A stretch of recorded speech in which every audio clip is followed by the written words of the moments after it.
What's up guys, and welcome to another video. In today's video I'm going to be showing you guys how to make your GoPro videos look cinematic.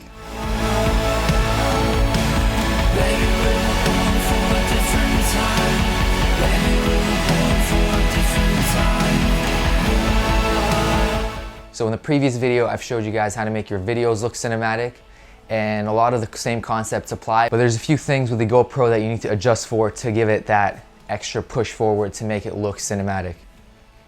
So starting in camera, we know that the GoPro has a high saturation, high contrast, extremely compressed footage.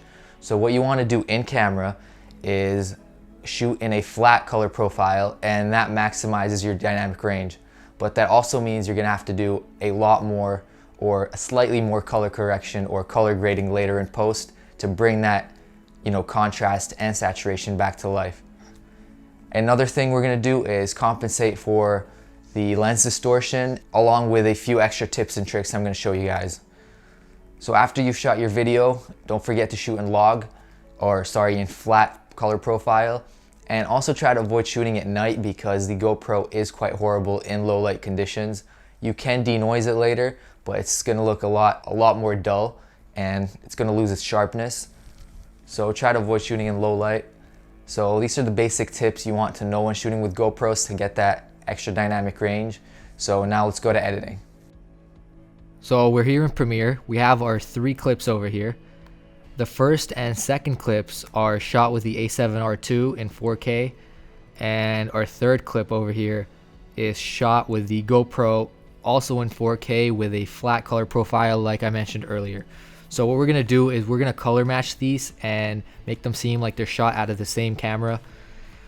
So we're going to start first off with the same basic tips that I mentioned earlier in my previous video, how to make your videos look cinematic. So we're going to start with our basic adjustment layer. We're going to drag that on top, and this is going to be our widescreen bars.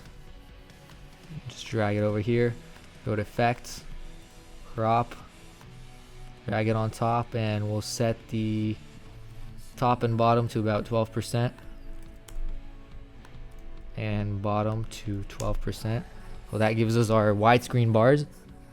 So moving on to the color part, I'm going to jump straight into just add a LUT. So what I'm going to do is take the adjustment layer on top, hold down Alt and drag it down. That copies a new adjustment layer, or copies it, to the bottom layer. And I'm going to remove the crop because I don't need it. So on this adjustment layer, I'm going to apply my LUT, and I have my teal and orange LUT, which you can download from my website. Their link's going to be in the description down below. Now applied the LUT, we can see it is a little too intense, so I'm going to reduce it down to, let's say, about 55%. I think that looks about good. Let's make it about 60, I'd say. I think that looks about good. Nice contrast, color contrast there. So let's play it back and we can see it is looking great. I'm going to adjust this because the horizon is extremely tilted, so I'm going to set this about -4 and drag this down. So I think that's looking pretty good right now. For this clip, I might increase the intensity of the LUT perhaps. I think at about 100%, just so it matches colors with the previous clip. And I think these look about the same. So let's move on to the main one, which is our GoPro clip. So we have our widescreen bars. It is still looking flat. So first of all, what I want to do is, because of the GoPro lens distortion, I'm going to put a corrective lens distortion filter on top, or effect. So I'm just going to search for lens distortion. There are some built-in presets, so if yours fits these, you can just simply drag it on top. I shot this with the GoPro Hero 5 and there's no preset for that, so I just like to adjust it manually. So I'm going to drag it on top.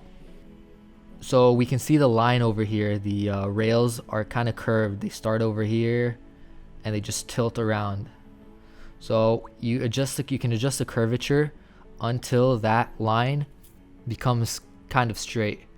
So I think at about -22, because I've tried it out earlier and I think that works best. Yep, that made it pretty straight. You can further tweak it and adjust it until it looks great, but I think for this sake of the tutorial, it looks pretty good. So I'm gonna move it down as well. The advantage of using widescreen bars as well is that you can move your clip up and down without losing quality because it's covered with the widescreen bars. So I'm gonna do that as well. I'm gonna nest it because I've already applied a digital zoom to it. So I'm going to nest it. And then move the clip downwards. And I think that looks about good. So now to the basic part of color grading or color correction. We're gonna do the same thing. We're gonna take this adjustment layer, which already has the LUT applied to it, and we place it on top, and we can adjust the intensity as well. I'd say about 60 looks pretty good. And I think that is about it, because if we play these back, they pretty much look like they've been shot with the same camera. And that is from the A7R II matched with the GoPro Hero 5.